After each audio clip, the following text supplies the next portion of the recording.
Save my mother. She's inside the box. Those 5 words spoken by a 6-year-old with frozen feet and blood in the snow changed everything Mason Ryder Cole thought he knew about the world. Before you hear what he found, up that mountain hit, subscribe, and drop a comment telling me what city you are watching from. I want to see how far this story travels. Now stay with me, because what happens next will shake you to your core. The night Mason found her, he almost didn't open the garage door. He had been elbow deep in the guts of a 68 panhead for going on 4 hours, and the wind outside had turned mean. The kind of mean that doesn't just cut through your jacket, it cuts through your reasons for caring about anything. Black Hollow, West Virginia, in the dead of January, was not a place that invited company, and Mason had long since stopped being the kind of man who went looking for it. He was 38 years old, road captain of the Iron Vultures Motorcycle Club, and if you asked anyone in a 40-mile radius what Mason Cole was like, they'd probably pause for a second, choose their words carefully, and say something like solid. Not warm, not friendly, solid. Like a load-bearing wall. Like something you were glad was there, even if you never really wanted to touch it. He heard the knock at exactly 11:47 p.m. He knew the time because he'd just glanced at the clock on the wall. The one shaped like a Route 66 sign that his mother had given him 15 years ago, and that he'd never once considered throwing away, even though it clashed with everything else in the space. The knock was not loud. That was the first thing that stopped him. Most people who knocked on Mason's garage door knocked like they meant it. His brothers, from the club delivery guys, the occasional drunk neighbor. This knock was barely there. 3 taps, like someone using the last of something. He set down his wrench. "Hello," he called out. His voice came out rougher than he intended, scraped raw from a long day and not enough water. Nothing. He almost went back to the engine. He genuinely, truly almost went back to the engine. And sometimes in the months that followed, he would think about that moment, the moment he almost didn't move, and it would make his chest go tight in a way he couldn't explain to anyone. He crossed the garage in 4 steps and pulled the door open. The cold hit him first, then the smell of blood, and then he looked down because whatever he was expecting, he was not expecting to have to look down that far. She was 6 years old. He would learn that later. In the moment, standing in the wash of garage light, with the wind screaming behind her, she looked younger, or maybe she just looked like something that had been made too small for the weight it was carrying. Her feet were bare. Bare in January in West Virginia in 11 inches of snow. Her nightgown, pink with small white flowers, was soaked through at the hem and torn at the left shoulder. Her hair was matted against her face and her lips had gone the color of a bruise. In her left hand, she held a silver locket so tightly that when she finally let it go, hours later, the chain had left a groove in her palm. She looked up at him. Her eyes were the clearest thing about her. Dark brown, almost black, and so steady it made him feel like the one who was unsteady. "Save my mother," she whispered. "She's inside the box." Mason Cole had done things in his life, hard things, things that kept certain men up at night, and that he had, over the years, developed a particular internal architecture for managing. He was not a man who dropped to his knees. He dropped to his knees. The concrete was cold through his jeans, and he didn't feel it for a single second. He got down to her level, and he looked at her, and he said very carefully, the way you talk to something you are terrified of startling. "What's your name, sweetheart?" "Ava," she said. "Ava Rose Bennett." "Okay, Ava Rose." He kept his voice even. He had no idea how. "Where are you hurt?" She looked down at her feet like she was noticing them for the first time. "I walked," she said simply, "through the trees." He reached out, slow and deliberate, and she didn't flinch, which told him something about her and something else about what she was used to, and he picked her up. She weighed almost nothing. She felt like a paper version of a child. He carried her inside, kicked the door shut behind him, and started talking. "You're safe," he said. "You hear me? You're safe right now. I've got you." She didn't cry. That was the thing that undid him later when he let himself think about it. She didn't cry once. He set her on the workbench, the only clear surface in the garage, and grabbed the emergency blanket from the first aid kit on the wall. As he wrapped it around her, his hands working automatically, he said, "Tell me about your mom. Tell me everything." Ava took one slow breath, and then she did. Her mother's name was Emily Bennett. She was 31 years old and she worked at the diner on Route 9, the one with the broken neon sign in the window that everyone in town had stopped noticing. She had brown hair like Ava's and she laughed loud.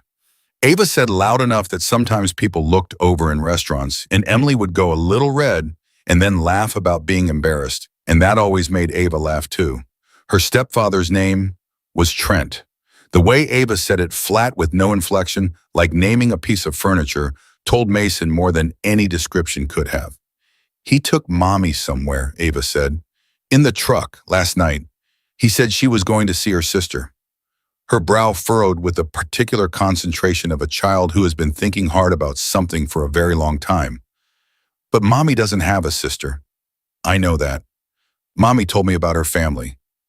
There's no sister? What happened next, Mason said. He came back, without her. Ava's voice stayed level. And he made dinner, soup from the can. He heated it on the stove, and he hummed while he did it. She paused. He never hums. Mason's jaw tightened. He said nothing. I woke up in the night, Ava continued. I heard him on the phone.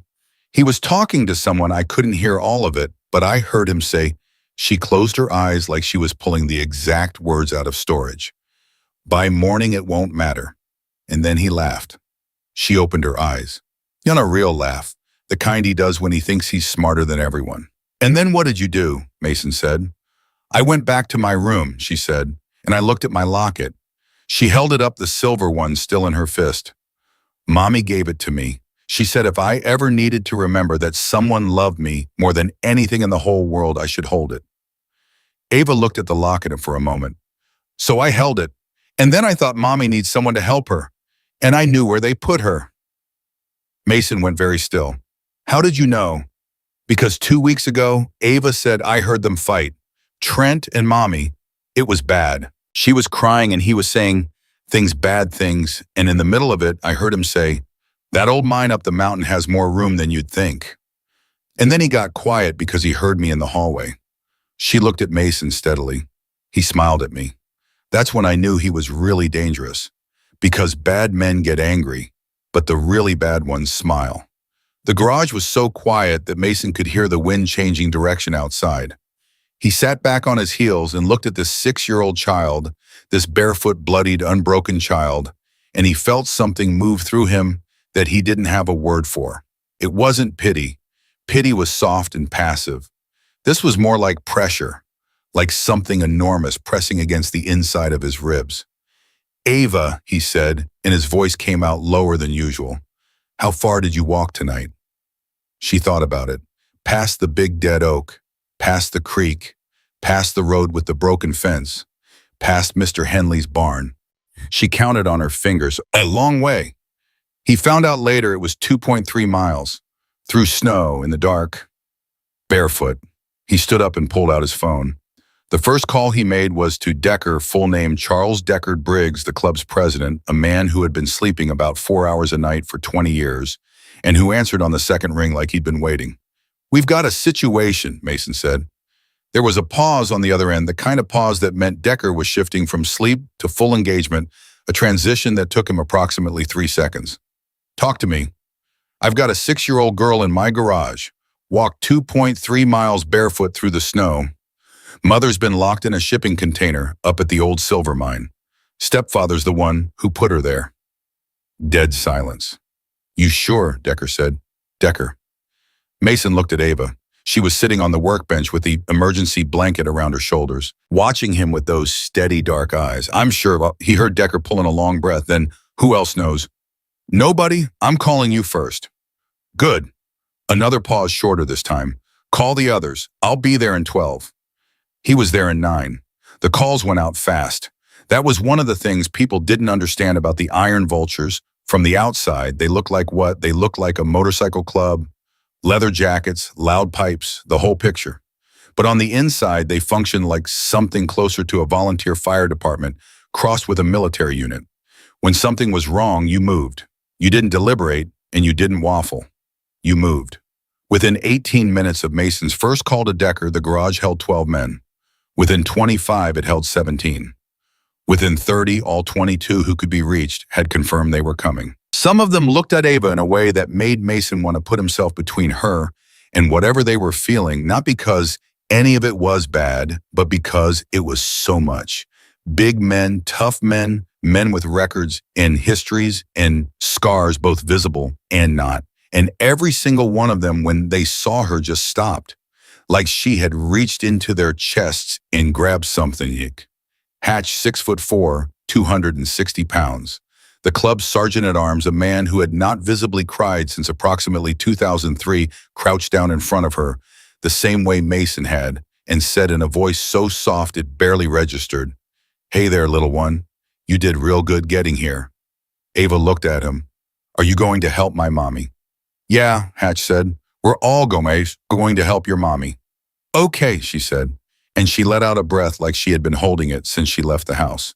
Mason had set himself up at the workbench, the laptop open, pulling up satellite imagery of the old silver mine, while three of the others prior who had done 2 tours in Afghanistan, and the brothers Kellick and Sims, both former search and rescue, went over approach routes. They worked fast and they worked quiet, and the contrast between the machinery of men getting ready and the small girl sitting in the corner, wrapped in a space blanket, was the kind of image that didn't leave you. "She needs a hospital," said Wren, the only woman present, the club's de facto medic, actual occupation nurse, actual temperament, that of someone who had seen too much to be surprised by anything. She was kneeling in front of Ava, examining her feet with a penlight between her teeth. "Frostbite, early stage both feet. She got here just in time." "Can she be moved?" Mason said. "Not to the mountain," Wren said, "but I can stabilize her here. I'll stay with her." "I'm not going to the mountain," Ava said, and the way she said it made it clear she had been listening to everything. "I already know Mommy is there. I don't have to go back." She looked at Wren. "Will you tell me when they find her?" Wren looked at her for a moment, then she put her hand very gently on the side of Ava's face. "Yeah, baby," she said, "first thing." The plan came together in under 20 minutes. They would go in 2 groups, the main column up the mountain road and a smaller flanking team on foot approaching through the tree line to the east. They would document everything, every footprint in the snow, every piece of evidence, every moment, because this was not just a rescue. This was a crime scene, and they all understood that if they went up that mountain and found what they were looking for, the man who had put Emily Bennett in that box was going to need to face more than just them. Decker stood in the center of the garage and looked around at his men. He was 51 years old, gray at the temples, and he spoke without raising his voice because he never had to. "We do this right," he said. "Not fast, right. We bring her out. We document everything, and then we make one phone call." He looked at Mason. "You good?" "Yeah," Mason said. "Where are we on the police?" "Not yet," Mason said. "Not until we know she's alive. I'm not calling this in and then standing there while they sort their paperwork while Emily Bennett freezes to death." Decker held his gaze for a long moment. Then he nodded once. "Move out." 22 motorcycles. They started their engines in sequence, and even over the wind, even in the dead of night, in a town that had been half asleep for decades, the sound of 22 Harleys coming to life at once was something you felt in your sternum before you heard it with your ears. Ava looked up from the workbench. She watched through the small side window as headlights cut through the dark, one after another, falling into formation. 22 beams of light aimed at the mountain. Wren put an arm around her. "They're going," she said. "I know," Ava said. She pressed the locket against her chest with both hands. "Mommy," she whispered, "they're coming." Mason led the column out of the lot and turned north toward the mountain.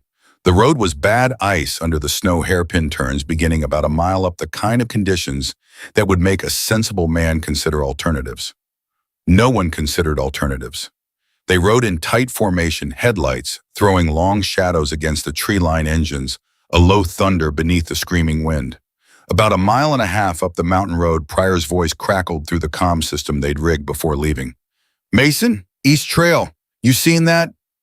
Mason's eyes moved to the tree line. For a moment, nothing. Then the angle of his headlight shifted on a curve and he saw them tire tracks. Wide deep, pressed into the snow by something heavy. Heading east off the main road into the trees toward the old mine entrance. Recent, very recent. "I see them," Mason said. "That's our trail," Pryor said. Mason felt something in his chest, not fear, not quite, but the physical sensation of a clock counting down each second heavier than the last.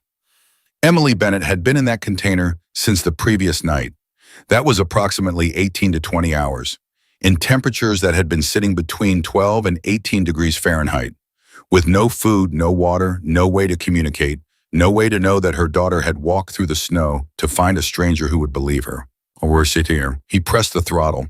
The mine entrance was marked by nothing more than a rusted chain across the road and a sign so weathered that whatever it had once said was long gone. Mason stopped the column at the chain, and the 22 riders came to a stop behind him, organized, deliberate, no one bumping the man in front, no one breaking line.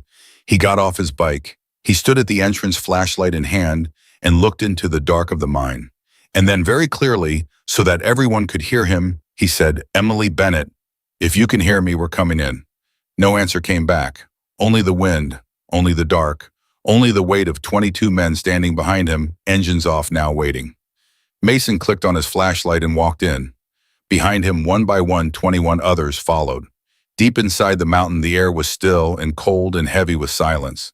Mason's flashlight swept across stone walls, old wooden support beams, the remnants of a century of someone else's labor. He moved steadily, not rushing. Rushing was how you missed things. Rushing was how good intentions became disasters. He had been inside for approximately 4 minutes when his light hit something that didn't belong. Metal. A surface too flat, too regular, too modern for the inside of an old mine. His beam traveled up the side of it, a corrugated steel wall 8 feet high, 12 feet wide.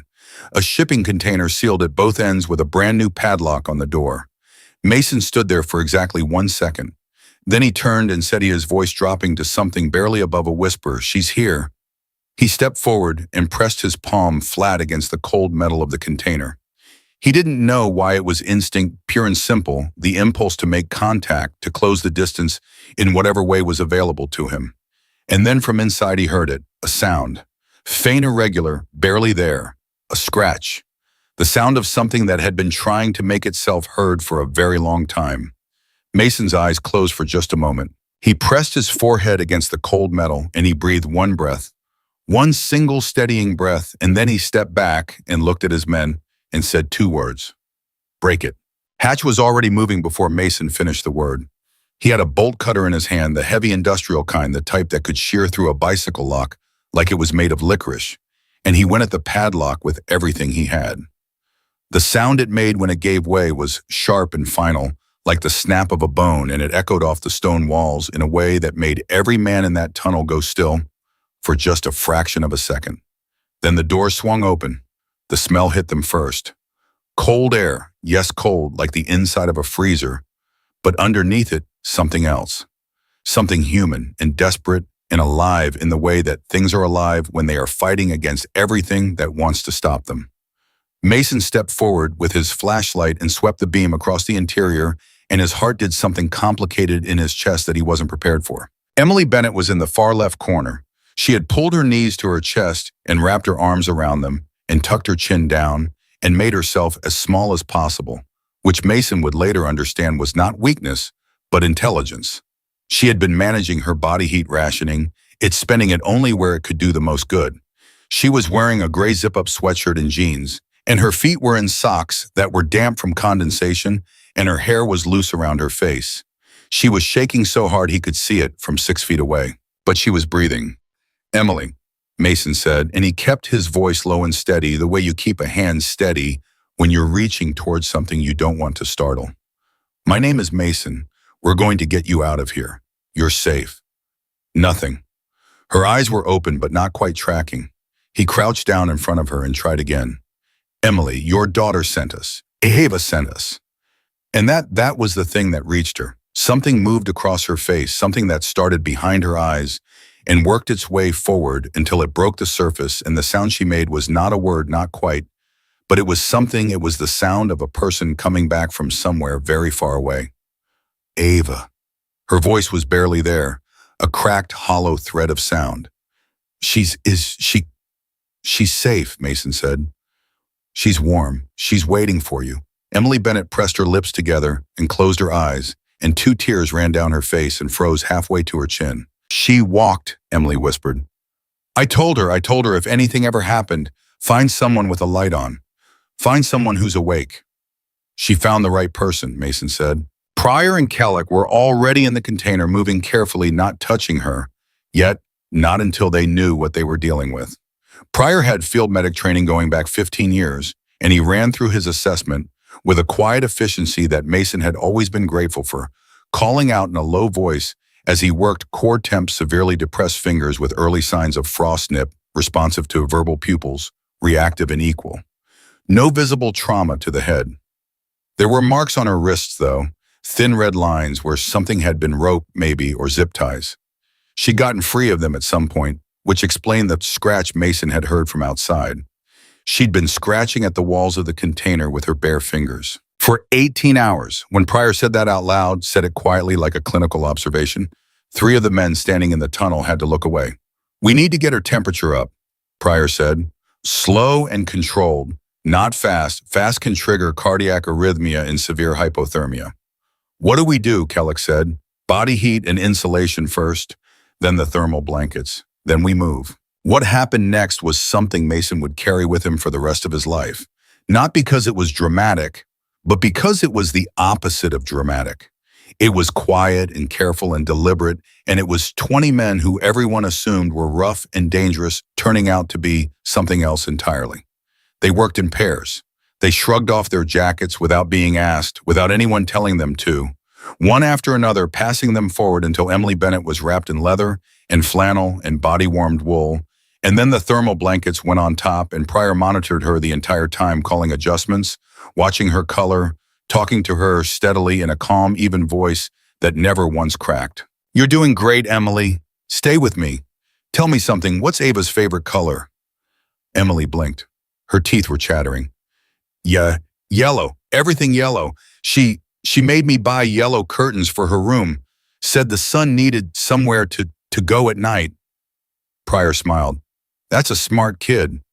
"She's the smartest person I know," Emily said, and her voice broke on the last word, and she pulled the jackets tighter and pressed her face into them, and finally she cried. Not the silent tears from before. Real crying. Loud and ragged, and from somewhere very deep, and no one told her to stop, and no one looked uncomfortable. Hatch, who was on her left, put his massive hand on her back and kept it there and said absolutely nothing because there was nothing to say. Mason stepped back and pulled out his phone. He had been dreading this call in a specific, precise way that had nothing to do with fear and everything to do with the knowledge that the moment he made it, the situation would shift from something the Iron Vultures could control to something that had its own machinery and its own momentum and its own set of possible outcomes. But it was the right call, and he had always done the right thing, even when it cost him something. He dialed the county sheriff's department, and he got Deputy Rios, who he knew from 3 separate community events and who had always struck him as someone who was in the job for the right reasons. "This is Mason Cole," he said. "I'm at the old Hargrove silver mine on Route 9 North. We have a woman, Emily Bennett, who has been locked in a shipping container up here for approximately 18 to 20 hours. She's alive. She needs an ambulance, and you need to find a man named Trent. I don't have his last name yet, but he lives with Emily Bennett and her daughter on Caldwell Road. He's the one who put her here." A pause. Then Rios said flatly and without drama, "We're on our way. Don't move her further than you have to." "Already on it," Mason said. "One more thing. There's a child, Ava Rose Bennett, at my garage on Walker Street. My associate Ren is with her. She needs medical attention for her feet. She walked 2.3 miles barefoot to get help." Another pause, longer this time. 6 years old, Mason said. He heard Rios exhale. "We're sending units to both locations simultaneously," Rios said. "Mason, how many of you are up there?" 22. 22, Rios repeated, and there was something in his voice that was not quite awe and not quite exasperation, and was maybe somewhere in between. "Okay, don't let anyone leave before my people get there. I'm going to need statements." "You'll have whatever you need," Mason said. He hung up and turned back to the container. Emily was sitting up now, not all the way, not under her own power, but with Pryor and Kellick supporting her from both sides. Her color had shifted from the gray-white of deep hypothermia towards something slightly more human, and her eyes were clearer, and when she saw Mason coming back, she watched him with an expression he couldn't immediately name. "You called the police," she said. "Yes," he said. "They'll go to Trent." "Yes." Something moved across her face. "He'll have a story ready. He always has a story ready. You don't know what he's like. He practices. He literally—" She stopped, swallowed. "I've seen him before family events rehearsing what to say about things. How to look. He stands in front of the mirror and he practices looking sad." Her voice dropped to just above a whisper. That's when I knew. That's when I knew what kind of person I was dealing with. But by then I didn't know how to leave. "You don't have to know how to do it alone," Mason said. "But listen, that's the thing nobody tells you. You don't have to do it alone." She looked at him for a long moment. "Why are you here?" she said. Not an accusation, genuine. Mason said, "Because your daughter asked me to be." Emily's chin trembled. She pressed her lips together hard. "She's okay. She's really okay. She's okay, I promise you that. She's warm, she's being looked after, and she is—" He paused, looked for the right word. "She is the most remarkable person I have ever met, Emily. And I've met some people." Emily laughed a single wet broken sound and then put her hand over her mouth. It was 23 minutes after Mason's call when they heard the first sirens coming up the mountain road, and another 4 minutes before the EMTs reached the mine entrance. The iron vultures had formed a loose corridor from the entrance to where Emily was positioned, and when the first EMT, young woman mid-20s game face firmly in place, came down the tunnel with her bag and saw 22 motorcycle club members parted like a hallway, all standing quietly with their hands visible. She did the thing that Mason appreciated. She didn't slow down, didn't hesitate, just nodded once and moved straight to her patient. Her partner was right behind her with the gurney. Mason stepped back and let them work. He stood against the stone wall of the mine, and for the first time in the last 40-some minutes, he let himself breathe without it being a controlled, purposeful thing. He just breathed, and he listened to the EMTs calling numbers back and forth, and he listened to Emily answering their questions in that fraying, exhausted voice. And somewhere in the background, he was aware of Decker standing beside him. Decker said nothing for almost a full minute. That was one of the things Mason valued about him, above almost everything else. Then, "She's going to make it." "Yeah," Mason said. "The kid," Decker said, 2.3 miles, barefoot. Barefoot, Decker was quiet again. Then, "I've got 2 grandkids, that I know. 7 and 9. He paused. "I couldn't have done what she did at 9, let alone 6. Mason didn't answer because there wasn't an answer for that.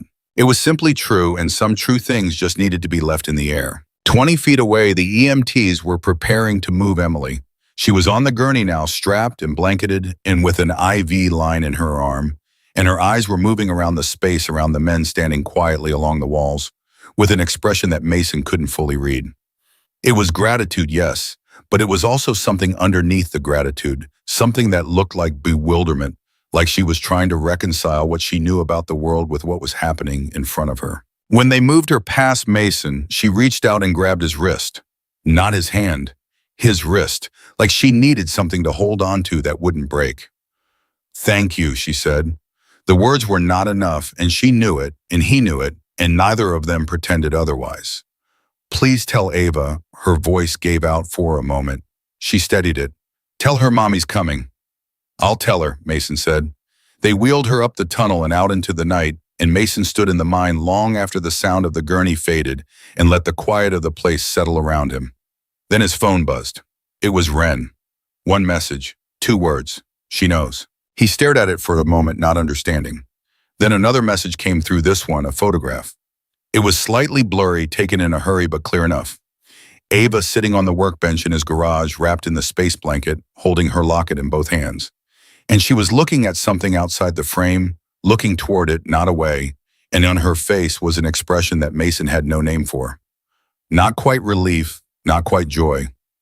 Something older than either of those things. Something that looked like the specific piece of a person who did an impossible thing, and it worked. He closed the photo and put his phone in his pocket. Outside the mine, the mountain had filled up with lights, squad cars, ambulances, one unmarked vehicle that had the quiet, unhurried look of a detective who had decided this one needed his personal attention. Mason walked out into it and let Deputy Rios come to him, which Rios did after exchanging a word with one of the EMTs. Cole, Rios said, "Deputy, you want to tell me how you ended up with a hypothermic woman in a mine?" "I want to tell you everything," Mason said. "But first, Trent, you have him." Rios's expression shifted just slightly. "Enough. We picked him up 20 minutes ago. He was at home, watching television." He paused. "He was crying," Mason said, practicing. Rios looked at him sharply. "What?" "Ask him about a woman named Leia," Mason said. Ava had mentioned the name quietly, almost as an aside near the end of her account, something she'd heard Trent say to her mother once during a fight, a name thrown like a threat. He hadn't had time to process it earlier. Now he did. "Ask him who Leia is. Watch his face when you do it." Rios was quiet for a moment. His pen had stopped moving over his notepad. "Why?" he said. Mason met his eyes. "Because I think Emily Bennett isn't the first woman Trent has done this to." The silence that followed was the kind that had weight. Then Rios put his notepad in his pocket. He pulled out his radio, and he started making his own calls. It was after 2 a.m. when the last of the Iron Vultures came down off the mountain. They had been asked to stay for statements, and they had stayed, each man patient and cooperative and precise in his account, giving times and observations and responding to questions without attitude or embellishment. Mason gave his statement last, standing in the headlights of a squad car with the cold working its way through his jacket. He had given it to Emily and he hadn't asked for it back, and when he was done, Rios shook his hand. It was a small thing. It was not a small thing. On the way down the mountain, Mason's phone rang. Unknown number. He almost let it go. Then something made him answer. "Mr. Cole," a voice he didn't recognize. Male, older, careful. "Who's asking?" "My name is Frank Alderman. I'm a detective with the State Division. We've been looking at Trent Haskell," so that was his last name, "for about 14 months in connection with a missing persons case. A woman named Leia Morse, 34 years old, went missing from her home in Coulter County 2 years ago." A pause. "Her case went cold 6 months in. We never had enough." Another pause. "We might have enough now. We need to talk." Mason stood at the bottom of the mountain road, 22 motorcycles parked behind him in the dark, and he felt the full shape of the night settle into place around him. Not just the rescue, not just Emily in that container. The whole thing, the whole terrible, intricate structure of what Trent Haskell had built and thought was invisible and thought was safe. He thought about Ava sitting on the workbench holding her locket. He thought about a 6-year-old child who had figured out alone and in the dark what 14 months of professional investigation had not been able to prove. "Detective Alderman," he said. "I'll be there first thing in the morning. Bring your files." He hung up. He stood in the cold for another moment. Then he got on his bike and he led the column back toward the lights of Black Hollow, and the sound of 22 engines filled the night like something that had been waiting all this time to be heard. The hospital waiting room smelled like burnt coffee and disinfectant, and Mason had been sitting in it for going on 3 hours when Wren finally came out and told him Emily was going to be fine. Not probably fine. Not fine with complications. Fine. He nodded once and then looked down at his hands and said nothing for a long moment, because there was a specific kind of exhaustion that didn't hit you while you were moving, only after, and it had just hit him all at once like a door swinging shut. "She's asking for Ava," Wren said, sitting down beside him. "Ava's in pediatric," Mason said. "3rd floor. They took her up about an hour ago." "How are her feet?" "Doctor said superficial frost nip both feet. No permanent damage. She got lucky." He paused. "Or she was fast enough." Wren looked at him sideways. "You know that's not luck. That kid made decisions tonight that most adults don't have the equipment to make." "I know," Mason said. "She asked about you, by the way, before they took her upstairs. She said—" Wren stopped and something shifted in her expression, something that on anyone else might have been the beginning of tears, but on Wren manifested as a very deliberate steadying of the jaw. "She said, is the man with the garage okay?" He looked tired. Mason stared at the floor for a moment. 6 years old, he said. 6 years old. Wren agreed. He stood up, rolled his shoulders, and went to find the nurse who could tell him when Emily and Ava could be in the same room. It took 12 minutes and 3 different staff members and 1 administrator who initially cited visiting hour policies before Mason looked at her with an expression that communicated without hostility and without a single word that the visiting hour policies were going to need to find a way to be flexible tonight. The administrator made a phone call. 5 minutes later, a different nurse came out and said she'd take him up. They put Emily and Ava in the same room at 4:17 in the morning. Mason stood in the doorway and watched it happen, and then he stepped back into the hallway and stood against the wall because some things are not meant to have an audience, and he understood that without being told. He could hear Ava's voice through the partially open door. Not the words, just the sound of it, high and clear and continuous. The way children talk when they have been waiting to talk for a very long time, and the waiting is finally over. And underneath it, Emily's voice, lower, broken at the edges, and then a long silence. That was not an empty silence, but a full one. Hatch appeared at the end of the hallway. He had a paper cup of coffee in each hand, and he extended one to Mason without comment, which was the correct thing to do. "Decker's downstairs," Hatch said. "He's talking to the detective. Alderman? Already." Man drove through the night from the state capitol. Got here about 40 minutes ago. And Hatch took a slow sip of his coffee. He's got a file on Haskell that's about 2 inches thick. Mason processed that. 2 inches. 2 inches means they've been building something for a while, just didn't have the piece that made it hold together. Hatch looked at the door to Emily's room. Until tonight.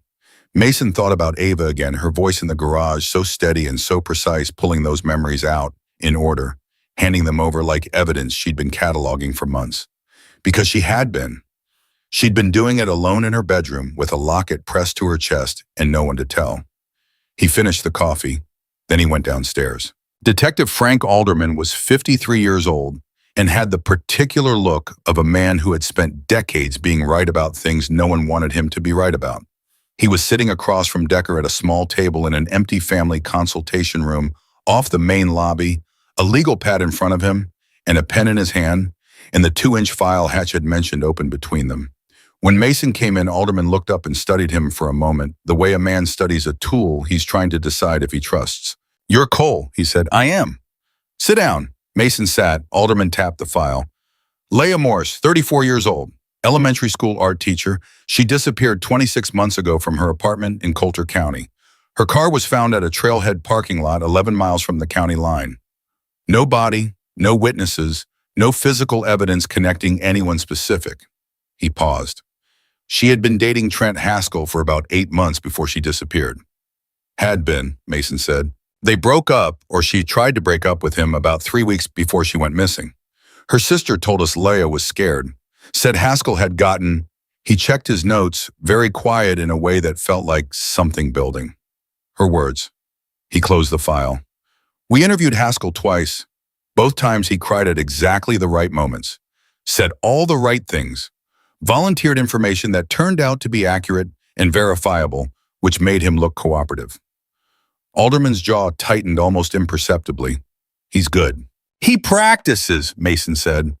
Alderman looked at him sharply. That was the second time Mason had said it to someone that night, and the second time it had landed like something unexpected. "What do you mean?" "Emily Bennett told me he stands in front of mirrors and rehearses expressions, responses, emotional reactions to specific scenarios." Mason kept his voice level. "He stress-tested himself for the performance before he ever needed to give it." Alderman was quiet for a moment. He wrote something on his legal pad. "Emily Bennett said that.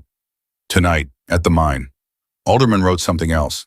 "That's consistent with something Leah's sister said, that Haskell seemed like he was always one step ahead in conversations. Like he already knew where things were going." He set down his pen. "We need Emily's full statement as soon as she's medically stable." "You'll have it," Mason said. "I see him. But I'm going to tell you something first, and I need you to hear it clearly." He leaned forward slightly. "Emily is going to be afraid. Not just of Haskell, afraid of the process. Afraid of being the woman who told a story that no one believed before, because that's what happened. She tried to leave him once, about 8 months ago. She called a domestic violence hotline, made contact, and then Haskell found out, and she walked it back. Told them she'd overreacted." He paused. "That's not weakness. That's what he engineered. So when you sit across from her, you need to come at it without any trace of, why didn't she leave sooner? Because if she feels that from you for even half a second, you're going to lose her." Alderman held his gaze for a long count. Then he said quietly, "I've been doing this for 28 years, Mr. Cole." "Then you already know what I just said." "I do." He picked up his pen again, but it helps to hear it from someone who was in that mind tonight. He glanced at Decker. "Both of you, what you did up there," he stopped himself, started over. "The chain of custody on the physical evidence is going to matter enormously in court. Your documentation, Pryor's photographs, the GPS timestamps, the recorded communications, that was smart work." "We weren't thinking about court," Decker said. "We were thinking about keeping a woman alive." "I know," Alderman said, "but the fact that you did both at the same time is the reason Trent Haskell is not going to walk out of this." That landed. Decker looked at Mason. Mason looked at the table. Then Mason said, "What's his last name?" "Haskell. Trent Michael Haskell, 44 years old. 2 prior addresses in the state, no criminal record." Alderman paused. "Not even a parking ticket. Clean as glass." "That's not clean," Mason said. "That's careful." Alderman allowed himself a very small, very grim smile. "No," he agreed. "It's not." Upstairs, 2 floors above that conversation, Ava Bennett was explaining to her mother in careful detail exactly how she had gotten out of the house. She had gone out the back window.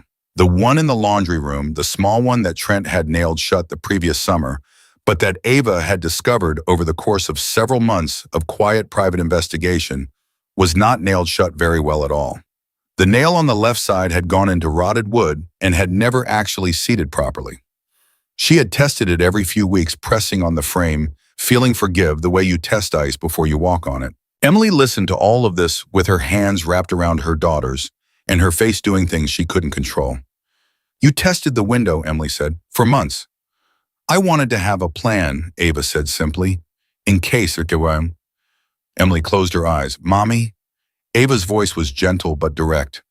"I knew something was going to happen. I didn't know what, but I could feel it, like the air before a storm. You know how the air feels different?" "Yeah, baby," Emily said. "I know. It felt like that every day." She paused. "So I made a plan. I kept the window loose. I kept my locket in my pocket always. I learned the way through the trees to the road." Another pause. "I didn't know where I was going, but I knew I had to find someone with lights on. Because people with lights on in the middle of the night are awake for a reason, and awake people can help." Emily opened her eyes and looked at her daughter and thought about all the things she had not known were happening inside this child's head, while she had been managing her own fear and her own calculations and her own private war. She thought about the months of small, secret preparation, the loose nail, the practiced route, the logic of a 6-year-old who had understood the danger before the danger fully arrived and had built an exit plan, the way an architect builds a fire escape, quietly, methodically, before anyone was screaming. "I'm sorry," Emily said. "I'm so sorry you had to do that." Ava shook her head. "Don't be sorry, it worked."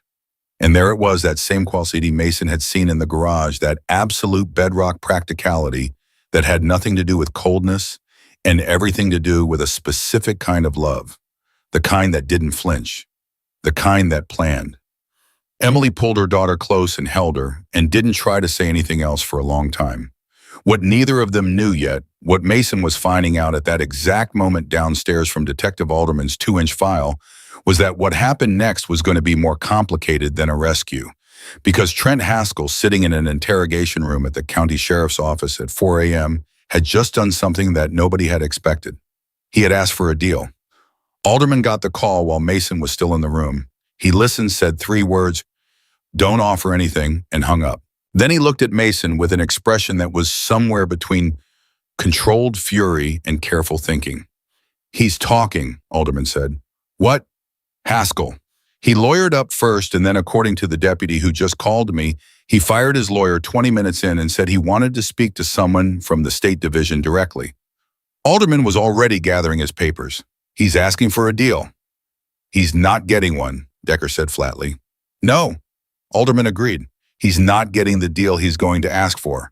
But the fact that he's asking," he clicked his pen closed, "means he's scared. And a scared Trent Haskell is more useful to us than a confident one." He stood up. "Because the only thing a man like Haskell trades on when he's scared is information. And the only information he has that we want is what happened to Leah Morse. The room went quiet.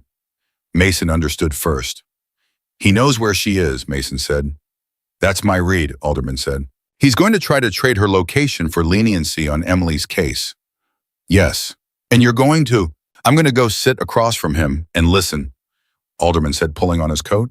And I'm going to keep my face completely neutral, and I'm going to let him think the negotiation is going the way he wants it to go. And I'm going to get every single piece of information he has before I tell him that there is no deal that reduces his exposure in Emily Bennett's case, but that his cooperation will be noted by the court. He paused at the door. It won't help him much, but it'll help Leah Morse's family. He left. The room felt different after he was gone. Bigger somehow. Decker leaned back in his chair and rubbed his face with both hands, which was the closest Mason had ever seen him come to showing fatigue. You think he did it? Decker said. Not a question. I think he did it to Leah the same way he tried to do it to Emily, Mason said. Except Leah didn't have a 6-year-old daughter who tested the window. That sat between them like something solid. At 6:15 in the morning, as the winter lights started to come through the hospital windows, Mason went back up to the 3rd floor. He stood outside Emily's room for a moment listening. Quiet. He tapped lightly on the door and pushed it open an inch. Emily was asleep. Finally, her breathing slow and even. Ava was supposed to be in the pediatric ward upstairs, but she was not upstairs. She was in the chair beside her mother's bed, feet bandaged, blanket over her lap locket, in her closed fist, asleep with her head tilted to one side. The nurse who appeared at Mason's shoulder followed his gaze and then looked at him and shrugged, which he took to mean that the rules had lost this particular argument and everyone had decided to be at peace with that. He pulled the door closed carefully. In the hallway, his phone buzzed.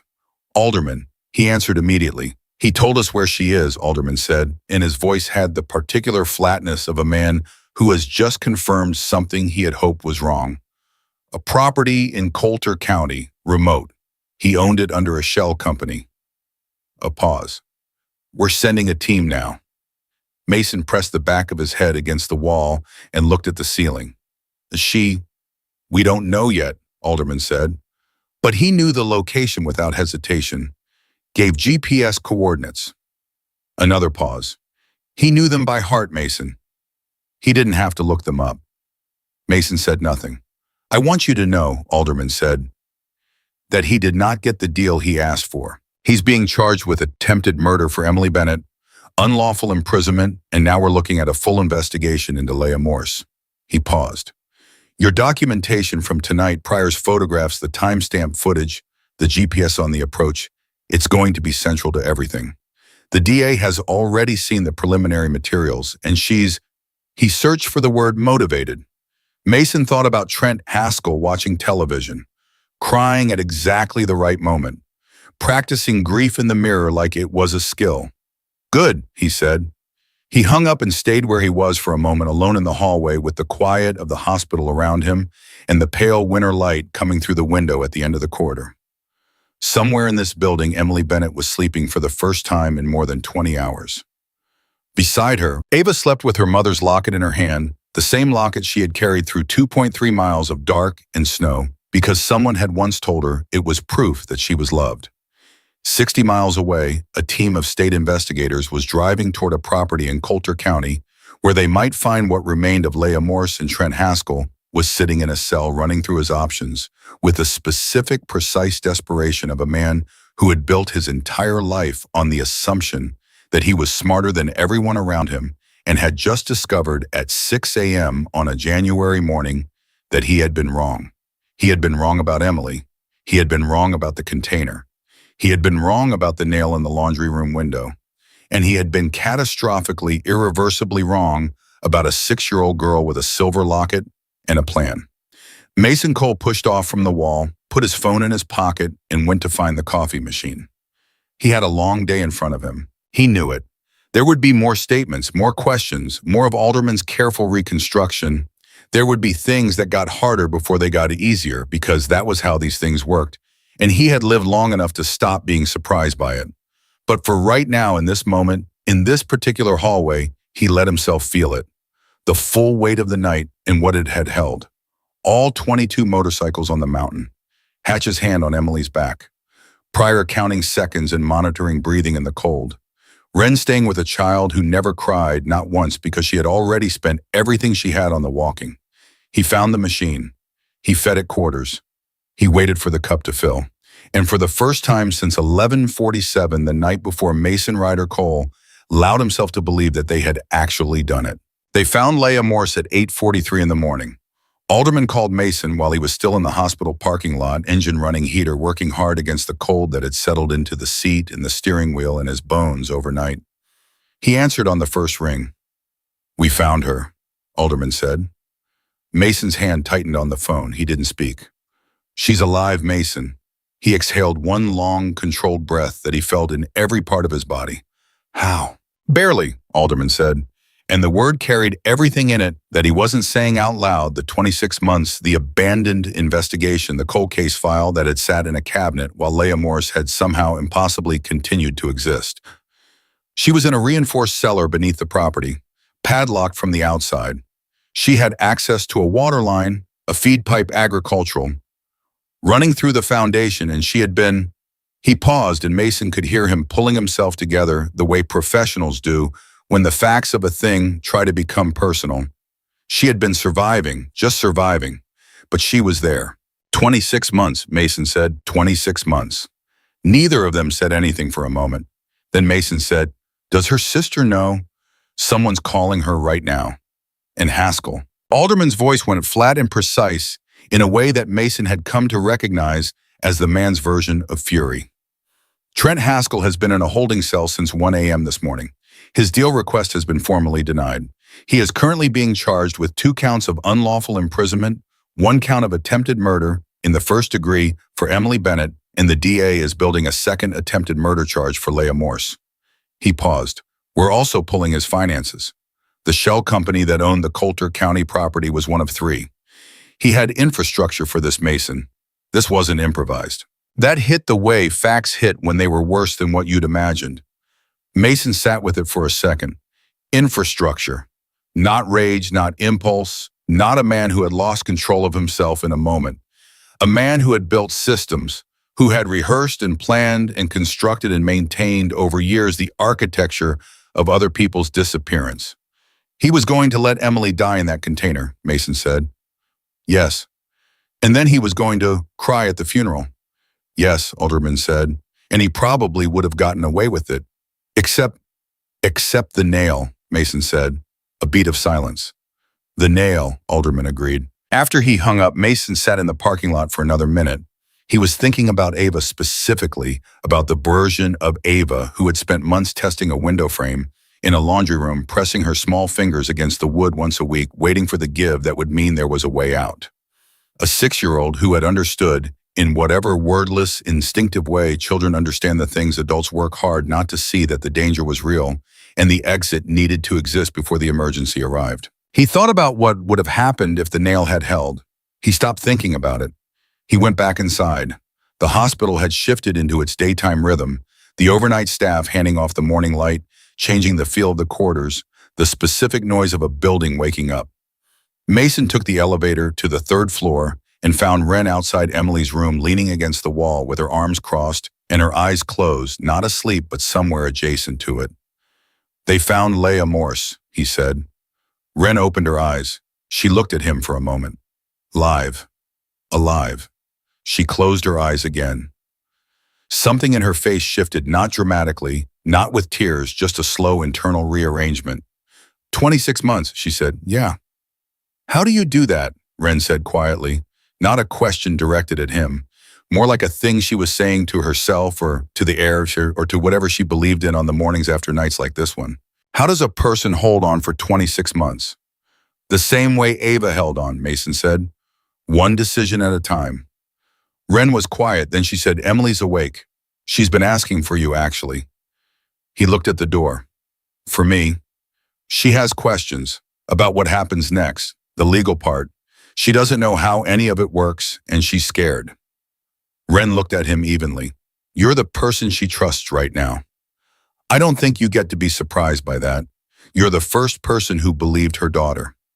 He pushed the door open. Emily was sitting up in the bed. She looked like someone who had slept 3 hours after nearly dying and was trying very hard to function anyway, which was exactly what she was. Ava was beside her, also awake, feet still bandaged, eating a cup of applesauce with the focused concentration of someone taking a task seriously. "Hey," Emily said. "Hey," Mason said. He pulled the chair closer and sat down. "How are you feeling?" "Like I was locked in a metal box for 18 hours, she said. And then before he could respond, she said, "They found her, didn't they, Laya?" He went still.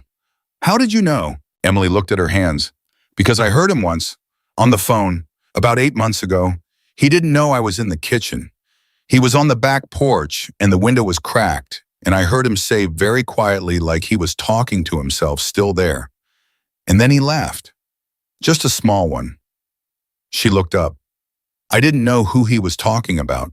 I didn't know the name until later, but I knew something was wrong, and I knew I couldn't say so because I had no proof, and he was so—" She stopped, pressed her lips together. "He was so good at making me feel like I was the one who was overreacting. Every time." "They found her," Mason said. "She's alive." Emily's hand went to her mouth. 26 months, he said. "She was in a cellar on a property he owned. She was alive." The sound Emily made was not a word.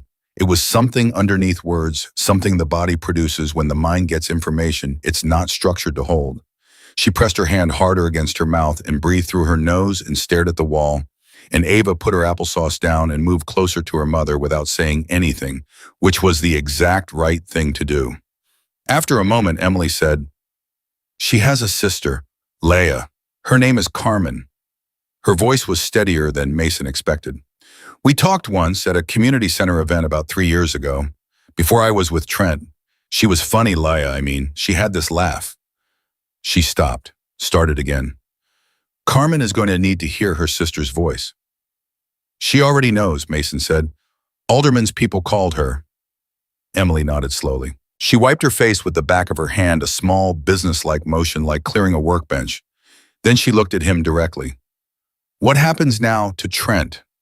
He's charged, multiple counts. The DA is building the case. Will I have to testify?" "Almost certainly," Mason said, "but not yet, and not alone." She absorbed that. "He's going to have a good lawyer.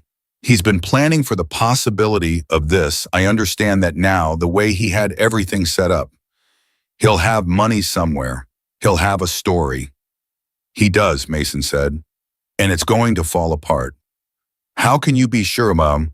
"Because the story he planned for didn't include a 6-year-old getting out through a laundry room window." He glanced at Ava, who was listening to all of this with her characteristic focused calm. "He planned for a lot of things. He didn't plan for her." Ava looked up from the conversation with the mild expression of someone who considers this to be a reasonable assessment of the facts. Emily looked at her daughter for a long moment. Something crossed her face that was too layered to name love, certainly, but also grief, and also something that looked like the beginning of a different understanding of who her child was. Like she was seeing her for the first time, not just as someone to protect, but as someone who had protected her. "Ava," she said softly. "Yeah, Mommy." "I need to tell you something." Ava waited. "What you did," Emily said, and her voice held for the first 2 words and then began to fracture quietly. "What you did was the bravest thing I have ever seen anyone do in my entire life, and I should have kept you safer. I should have gotten us out sooner. I knew, and I was afraid, and I stayed, and you—" She stopped, restarted. "You didn't stay. You went." Ava was quiet for a moment. Then she said, "You stayed because you were protecting me. I know that." Emily stared at her. "You always put yourself between me and him," Ava said with a simplicity that was more devastating than any dramatic accusation could have been. "Every time. I saw it. You didn't think I saw it, but I did." She picked her applesauce back up. "We protected each other. That's what we do." Mason looked at the floor because it was either that or something he was not going to do in front of people. He gave them a few minutes. Then he told Emily that Alderman would need her statement when she was ready, that there was no rush today, and that Wren was going to help coordinate with the victim's advocate office, so she wasn't navigating the legal process alone. Emily nodded, asked 2 sharp practical questions about Ava's school and their apartment on Caldwell Road, questions about logistics, about the next concrete step, about how to resume the shape of a life. And he answered both as directly as he could. Then Ava said, "What about you?" Mason looked at her. "What about me? Where do you go now? Back to your garage?" "Eventually," he said. She considered him. "You were up all night." "I was." "Do you have someone to make you breakfast?" The question was so direct and so specific and so entirely without guile that Mason was briefly unable to locate a response. "I'll manage," he said finally. Ava did not look entirely convinced, but she let it go with the grace of someone who had chosen her battles for long enough to know which ones were worth having. He left them there, Ava finishing her applesauce, Emily watching her with the specific intensity of a person who has almost lost something and cannot yet believe she still has it. Downstairs, the rest of the day was waiting. It came fast, and it came in sequence the way these things always did once the machine started turning. By 10 a.m., the DA's office had a representative at the hospital. By 11, 2 detectives from the county had taken up positions in the lobby. By noon, a victim's advocate named Reyes, late 30s, steady with the kind of calm that came from caring about the job enough to become very good at it, had introduced herself to Emily and started walking her through what the next weeks would look like. Mason sat through most of it, not because he needed to be there, Reyes had it handled clearly and capably, but because he had made a silent private decision in that parking lot at 8:43 a.m. that he was not going to let Emily Bennett and Ava navigate the aftermath of this alone. Not because it was his responsibility, not because the Iron Vultures had a stake in it, but because a 6-year-old had walked 2.3 miles through the dark and knocked on his door, and that meant something, and he had long since stopped being the kind of man who walked away from things that meant something. At 1 p.m., Decker found him in the hospital cafeteria. He sat down across from Mason with a tray that he didn't touch and said, "The media's picked it up." Mason looked up. "How bad?" "It's not bad," Decker said. "It's a lot. The story about Ava, a 6-year-old barefoot, 2.3 miles, it's moving fast. Local news first, then state. Pryor says the National Wire Services have it now." He paused. "Someone leaked it. Don't know who. Wasn't one of ours." "Deputy Rios probably had 3 people in his office who all have phones," Mason said. "Probably." Decker picked up a coffee cup and turned it in his hands without drinking from it. "People are responding to it. Like really responding. The club's phone has been ringing since this morning. Calls from other clubs, from individuals, from a church group in Morgantown that wants to donate to Emily's recovery. A lawyer in Charleston called, said he wants to represent Emily pro bono for whatever she needs." He set the cup down. "This thing is bigger than the mine." Mason thought about that. "Emily's going to need people to give her room," he said. "She doesn't need to be a story right now. She needs to be a person who gets to recover. I told the calls that. I'm managing it." Decker looked at him steadily. "You need to sleep. Later." "Mason, after the DA's office finishes today, after I know Reyes has everything Emily needs, after the hospital confirms Alea Morse is stable." He met Decker's eyes. "Then I'll sleep." Decker looked at him for a moment. Then he said something he almost never said, which was, "I'm proud of you." Mason said nothing. "I know you don't need it," Decker said. "I know you didn't do this for that, but I'm saying it anyway." He stood up, picked up his tray. "Eat something. You look terrible." He walked away. Mason looked down at the table and then at the wall, and then at some middle distance between the two, and he let the thing Decker had said settle in him somewhere it could stay. At 3 p.m., the twist came. It came through Alderman Hardeman, who called Mason while he was standing in the corridor outside Emily's room, and it came in the form of something that rearranged the entire picture. "Haskell had a lawyer after all," Alderman said. "Not the one he hired and fired this morning. A second one, retained 6 months ago quietly with cash through the same shell company structure we found in his finances." A pause. "And that lawyer filed paperwork this morning." "What kind of paperwork?" "A motion to suppress the physical evidence from the mine." Mason said very carefully, "On what grounds?" "On the grounds that the initial search, your team's entry into the mine, was conducted without a warrant and without law enforcement present, and that any evidence gathered in that window should be considered tainted." Alderman's voice was controlled in the way it got when he was managing something that wanted to become rage. "He's arguing that the Iron Vultures acted as agents of law enforcement in a legally ambiguous capacity and that their documentation, prior photographs, the GPS records, all of it was obtained in violation of his client's Fourth Amendment protections. The hallway felt suddenly very still. That's, Mason started. It's not going to work, Alderman said, cutting him through. I want to be clear about that. It is creative, it is desperate, and it is not going to work because you are private citizens who were responding to an emergency report from a child, and the exigent circumstances doctrine is going to bury this motion before it takes its first breath. But it needs to be answered. It needs to be answered thoroughly and quickly, and the DAA is already on it. He paused. What I need from you is a precise, detailed written account of every decision point from the moment Ava knocked on your door to the moment law enforcement arrived at the mine. Every choice, every reason, every action, and the motivation for it. You'll have it today, Mason said. Mason, the motion, is also going to argue that Ava's account as relayed to you constitutes hearsay that you acted upon recklessly. The word landed like something physical. They're going after a 6-year-old's credibility, Mason said. Preemptively, Alderman said. Yes. Mason was quiet for 3 full seconds. Then, tell the DA that Ava Bennett will speak for herself, in whatever format is appropriate for a 6-year-old witness, in court, in a deposition, in a recorded interview. However they need it, she will speak for herself. He paused.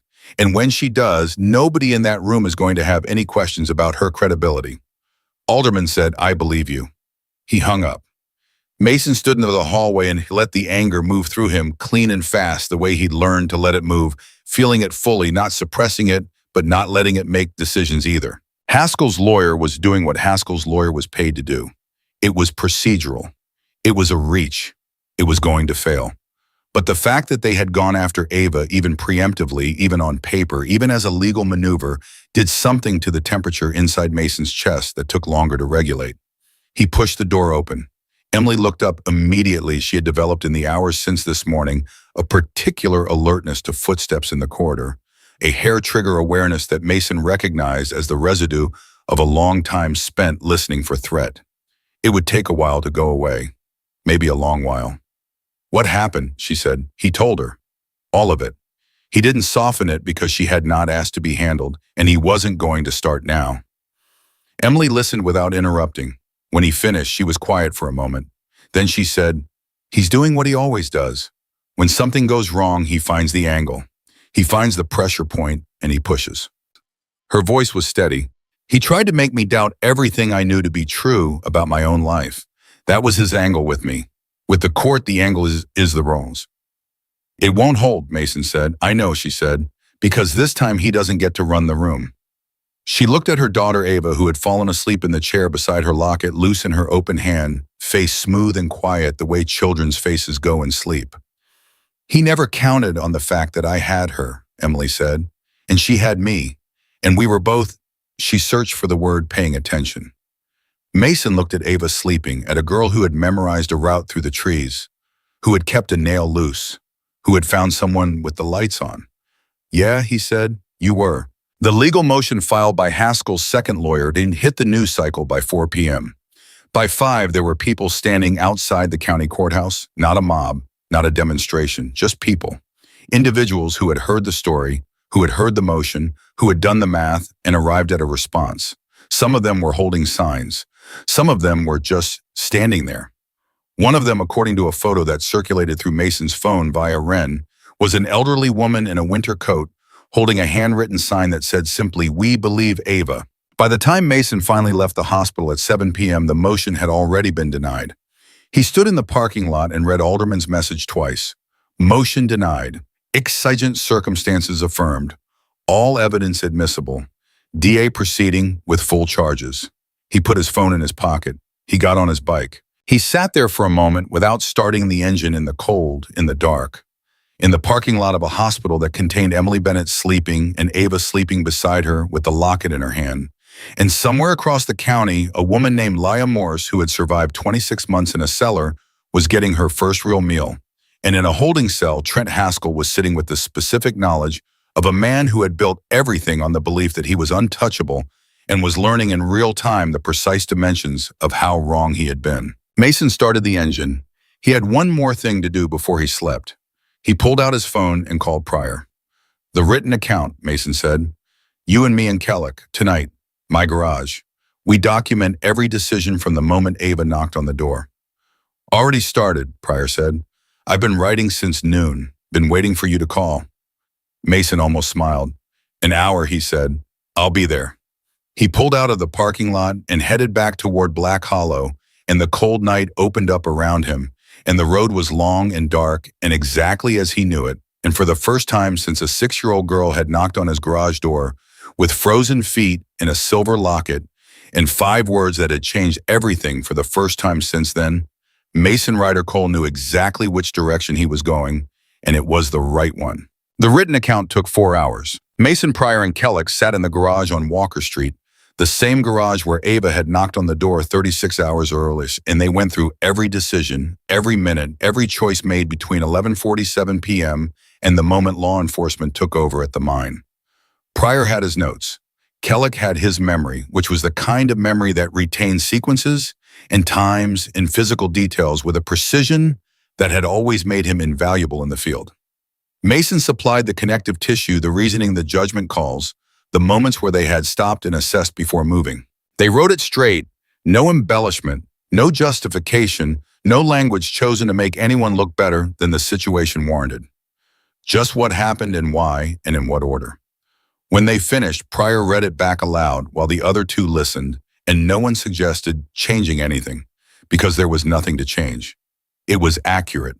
It was complete. It was the truth of that night laid flat on the page, and the truth of that night did not need assistance. Mason sent it to Alderman at 11:48 p.m., 1 minute after the anniversary of Ava's knock, which he noticed and which he chose not to mention to anyone. He slept for 6 hours.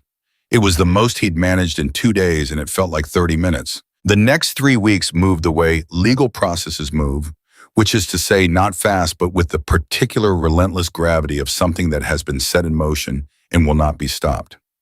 Trent Haskell was arraigned on a Tuesday morning and entered a not guilty plea through his new attorney, a man named Birch, who had driven up from the Capitol and who had the expensive tailored look of someone hired not to win at trial but to delay, to complicate, to introduce enough technical friction that the machinery of justice wore itself down before it could deliver a verdict. Mason had been warned about Birch. Alderman had said the name with the same tone he used when describing the shell company's flat clinical, containing within its flatness the suggestion of things that made him angry. But something happened at that arraignment that Birch had not prepared for. Carmen Morse was in the courtroom, Laya's sister, the woman who had spent 26 months telling anyone who would listen that her sister was not the kind of person who just disappeared, that something was wrong, that the investigation had stopped too soon, that Trent Haskell was the answer, and no one was asking the right questions. She sat in the third row behind the prosecution, and when Haskell was brought in, she did not look away from him for a single second. She did not cry. She did not speak. She simply looked at him with an expression that Mason, sitting 2 rows behind her, could not fully see, but could feel the edge of, and whatever it was enough that Haskell, crossing the room in his orange jumpsuit, with his hands cuffed in front of him, glanced in her direction once, and then looked at the floor and did not look up again. Birch entered the plea. The judge set the trial date. The room exhaled. In the corridor afterward, Carmen found Mason. She was small, smaller than he'd expected from the force of her presence in the courtroom, and she had Leia's eyes, or what he imagined Leia's eyes looked like from the photograph in Alderman's file, dark and direct and not inclined to waste time. "You're Cole," she said. "Yes." "I want to thank you," she said, "for the little girl, for what your people did." She stopped, seemed to measure something. "I've been thanking the wrong things for 2 years. Thanking the investigation for continuing when it had stopped. Thanking the tip lines for producing results when they were silent." Her jaw tightened. A 6-year-old child and 22 bikers did more in one night than 26 months of official process. Mason said, "The official process is what's going to put him away." "I know," she said. "I'm not complaining about it. She looked past him for a moment at something he couldn't see. "I'm telling you that you matter. What you did matters. Sometimes people need to hear that directly." He didn't know what to say to that, so he said, "How's Laya?" Carmen's face changed. Not dramatically, she had the control of someone who had been managing her emotions in public for a very long time, but something softened at the edges of it. "She's talking," she said. "She talked to me for 3 hours on the phone last night. She wanted to hear about everything she missed. Music, movies, family things." She paused. "She asked about you, about the club. She asked if the little girl was okay." Mason's throat did something inconvenient. "She's okay," he said. Leia said, "Basu?" Carmen stopped, started again. "She said she heard them the night you went up the mountain. She was underground, she couldn't see anything, but she heard the motorcycles. She said it was the first sound she'd heard from outside in months, and she—" Carmen pressed her lips together for just a moment. "She said she put her hand against the ceiling of that cellar, and she felt the vibration of the engines going up the mountain. And she told me, please, please let them be coming." The corridor was busy around them. People moving, conversations overlapping the indifferent machinery of a working courthouse. And in the middle of it, Mason stood completely still and felt something move through him that he recognized distantly as the sensation of a thing becoming permanent, becoming the kind of memory that would be there at the end when everything else had faded. 22 motorcycles on a mountain, felt through the ground by a woman in a cellar who had been waiting for 2 years for someone to come. "Tell her they were," he said. His voice was level. "Tell her that's exactly what they were doing." Carmen looked at him for a moment, then she nodded once and walked away, and Mason watched her go, and then found a quiet corner of the corridor and stood in it for 60 seconds by himself before he trusted himself to move. The trial was set for 8 weeks out. In those 8 weeks, Black Hollow rearranged itself around Emily and Ava in ways that Mason could not have predicted, and that consistently surprised him. The woman from the church group in Morgantown organized a fund that covered Emily's medical bills and 3 months of rent on a new apartment on the south side of town, smaller than the one on Caldwell Road, but clean and without a single nail Trent Haskell had ever touched. The pro bono lawyer from Charleston, a woman named Gareth, which she had heard her whole life and had stopped explaining, handled every piece of legal paperwork Emily encountered, which was considerable, and did it with a brisk competence that Emily responded to immediately because competence was a language she'd always understood. Ava went back to school 14 days after the night at the mine. Her teacher called Mason. He had no idea how she got the number, but in Black Hollow information moved the way water moved. Finding its level, and told him that Ava had arrived on her first day back, walked into the classroom, sat in her seat, and opened her reading book. And when the other children had gathered around her with the particular buzzing energy of kids who had heard a story about one of their own, Ava had looked at them and said with complete composure, "I'm okay. We don't have to talk about it." And then she had gone back to her book. The teacher's voice relaying this had cracked slightly. Mason's had not. But it was a near thing. He went to see Emily and Ava twice in those 8 weeks. Both times it was for practical reasons, once to bring paperwork from Alderman that needed a signature, once to let Reyes use his garage for a victim preparation session, because Emily was more comfortable in a space she associated with safety. But both times he stayed longer than the practical reason required, and nobody commented on it, and Ava made him coffee on his second visit, with the focused ceremony of someone who had watched adults make coffee and decided they understood the procedure, and the coffee was terrible, and he drank all of it. "You made this yourself," he said. "Yes," she said. "Is it good?" He looked at her. "It's great," he said. She nodded satisfied and went back to her drawing. Emily, watching this exchange from across the room, met his eyes and pressed her lips together in an expression that contained laughter and something much more serious underneath it, and Mason looked away because there are only so many things a person can navigate at one time, and he was keeping his focus on the ones directly in front of him.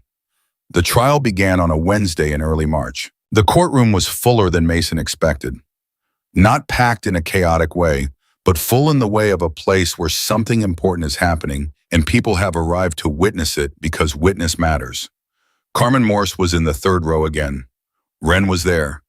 Hatch, who had taken the day off work for the first time in living memory, sat beside Decker in the fourth row with his hands on his knees and his jaw set.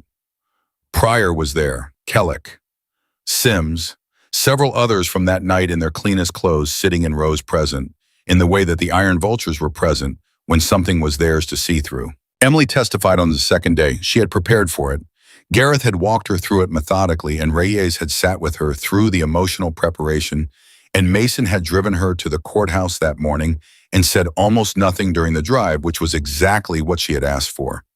She had said the night before, "I don't need reassurance. I know what happened. I just need someone to drive me there and not fill the car with words." He had respected that completely. On the stand, Emily Bennett was not what Birch had built his cross-examination to handle. Birch had prepared for a frightened woman. He had prepared for inconsistency, for emotional fragility, for the particular vulnerability of a survivor who had spent years being told she was unreliable. What he got was someone who had spent a long time paying attention and had decided somewhere in a frozen shipping container on a mountain that she was done being managed. She answered every question directly. She did not elaborate unnecessarily. She did not hedge.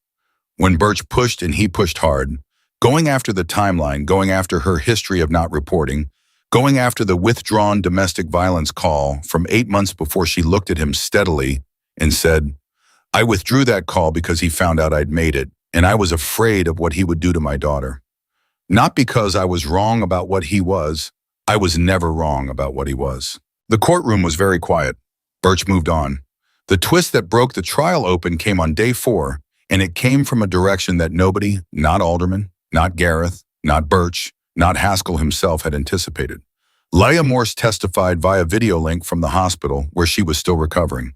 The screen was set up facing the jury, and when her face appeared on it, thin, still marked by what had been done to her, but present, fully present, with Carmen's same directness in her eyes, the temperature in the room changed in a way that was physical, that you felt on your skin. Birch objected to her testimony twice before she began. Both objections were denied. Leah spoke for 40 minutes. She spoke about Trent Haskell with the specificity of someone who had spent 26 months with nothing to do but remember and organize and prepare for this exact moment. She spoke about the patterns, the rehearsed emotions, the practiced responses, the way he made you feel like every perception you had of him was a misreading that he was generously correcting. She spoke about the night she disappeared in detail that no coached witness and no constructed narrative could have produced, because it was the kind of detail that lived in the body, the temperature of the air, the exact words he'd used, the specific sound of the padlock. And then she said something that had not been in any deposition, that had not been shared with the prosecution in advance, that Alderman told Mason later he had heard and felt the air leave his body. She said, "He told me before he locked the door that I wasn't the first. He said it like it was supposed to make me feel something, like it was supposed to make me feel small. He said, 'You're not the first person who needed this.'" She paused. "I don't know who he meant. I've thought about it for 26 months. I still don't know, but I needed to say it here in this room in front of him, because if there is someone else, if there is someone we don't know about, then it needs to be on the record." The courtroom was absolutely silent. Haskell at the defense table was looking at his hands. Birch did not cross-examine Leah Morse. It was the first strategically correct decision he'd made since the trial began, because there was nothing he could have said that would not have made it worse, and he was smart enough to know it. Alderman called Mason that evening. "We're opening an expanded investigation into anyone Haskell had a significant relationship with going back 15 years, he said. "Leah's testimony gives us grounds and gives us pressure. If there's someone else, we're going to find them." He paused. "I need to ask you something. The night Ava was in your garage, she mentioned hearing Haskell say a name once during a fight with her mother. You passed that on to Marimar. Was there anything else, anything she said that didn't seem significant at the time?" Mason thought back, went through the conversation with the same methodical care he'd applied to the written account. Every word, every pause, everything Ava had said in her precise, serious, unhurried way. And then he remembered something. "She said he called someone," Mason said slowly, "the night he took Emily. She said she heard him on the phone. She caught part of it. By morning it won't matter." And then he laughed. "We have that," Alderman said. "That's in her account." "Right. But she also said, I didn't put this in the written account because it seemed like a child's impression, not a fact." She said the voice on the other end of the phone was a woman's. She could hear it through the receiver. A woman's voice, high, fast. He stopped. She said the woman sounded excited. Silence on the line. "Excited," Alderman said. That's the word she used. Another silence longer. Mason, I'm going to need to speak with Ava again. Formally, with a child specialist present. He paused.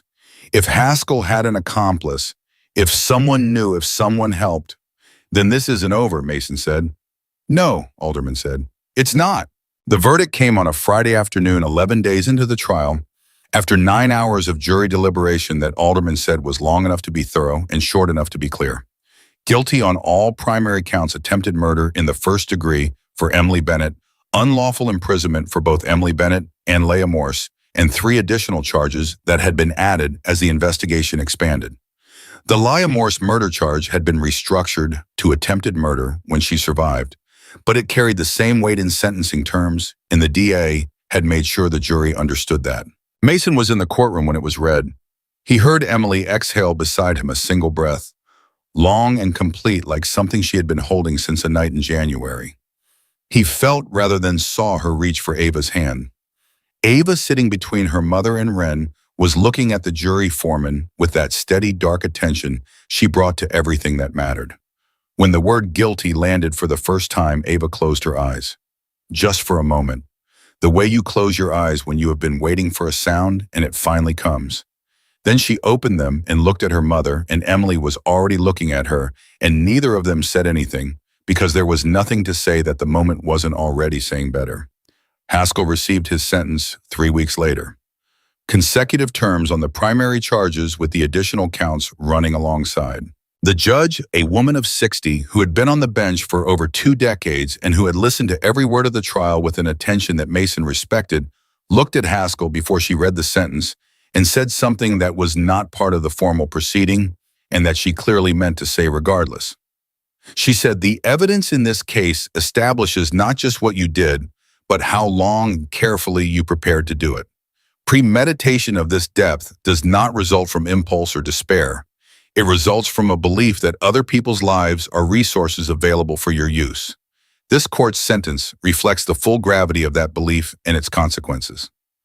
Haskell said nothing. He had not said I had anything publicly since the morning he'd tried to make a deal, and his silence now had a different quality than it had then. It was no longer the silence of a man calculating. It was the silence of a man who had run out of moves. Outside the courthouse, Carmen Morse was waiting. She had received the verdict call while sitting with Leah, who was now at a recovery facility 40 miles from the Capitol, and who was doing what Leah apparently did, which was to attack her recovery with the same stubbornness that had kept her alive, learning to walk distances again, sitting in on group sessions even when she didn't feel like talking, calling Carmen every morning at 7 a.m., and talking until one of them ran out of things to say. Carmen shook Mason's hand outside the courthouse steps. She held it a beat longer than a regular handshake and said, "She wants to meet her. Leah wants to meet Ava." Mason looked at her. "We'll ask Emily." "Of course," Carmen said. "No pressure. She said that she wants Ava to know. That she heard the motorcycles, that it reached her underground." She paused. "She wants her to know it mattered." Emily, standing 2 feet away, had heard every word. She looked at Carmen with the expression of someone making a decision that has already been made. "Tell Leah we'd like that," she said. It was a Saturday morning in April, 11 weeks after a January night that had rearranged everything when Ava Bennett met Leah Morse. The meeting was at Leah's recovery facility in a common room with big windows that let in the kind of spring light that felt like something the winter owed you. Mason drove them. Emily sat in the front seat and Ava sat in the back with her locket in her hand and looked out the window, the whole way calm and quiet and present in the way she always was when something significant was approaching. Leah was waiting for them in the common room. She was thinner than her photograph, and she had Carmen's eyes in the same way Carmen had hers. And when Ava walked in, she looked at the 6-year-old for a long moment without speaking, and Ava looked back at her with that straight, steady attention that had been moving people to their knees since January. Then Leah got down to Ava's level the same way Mason had the same instinct, the same recognition that this child deserved to be met where she was, and she said, "I heard you. Through everything, I heard you coming." Ava said, "We came as fast as we could." And Leah pressed her lips together and nodded, and the room held that for a moment, the way a room holds the last note of something beautiful. Then Ava held out her locket. "You can hold it," she said, "if you want. Mommy says if you hold it, it reminds you that someone loves you more than anything in the world. Leia took the locket with both hands and held it and did not say anything for a long moment. Then she gave it back gently like returning something sacred. You keep it, she said. I think you earned it more than anyone. Ava considered this. Then she put it back around her neck and nodded as if an agreement had been reached, and went to find a seat beside her mother. Mason stood near the door and watched all of it and thought about a Thursday night in January and a knock that was barely there and a 6-year-old with frozen feet who had understood at the most fundamental level something that most adults spent their lives trying to locate, that the right thing to do when someone you love is in danger is not to wait for someone else to notice, not to hope the system will move fast enough, not to calculate the odds and hesitate. It is to go, to move, to find someone with the lights on and hand them the truth and trust that the truth properly placed can break a padlock. She had tested a nail for months so that one night she could move through a window. She had memorized a route through the trees so that one night she could find the road. She had held a locket against her chest so that one night she could keep going when everything in her body said stop. And none of it, not the rescue, not the arrest, not the verdict, not Leia Moore sitting in a room with April light on her face, none of it would have happened if a 6-year-old named Ava Rose Bennett had decided that the distance was too far, the dark was too deep, the cold was too much. She had decided none of those things. She had walked. And in the end, that was the whole story, not the motorcycles on the mountain, not the broken padlock, not the courtroom or the verdict or the sentence. The whole story was a little girl who loved her mother enough to go through a window in the dark in a world that turned out to be full of people who, when they saw her coming, were willing to move. Some people are born into a version of the world that asks too much of them too soon. They are handed weight before they have the size to carry it. And the question, the only question really, the one everything else depends on, is what they do with it, whether it breaks them or whether they use it to break something else.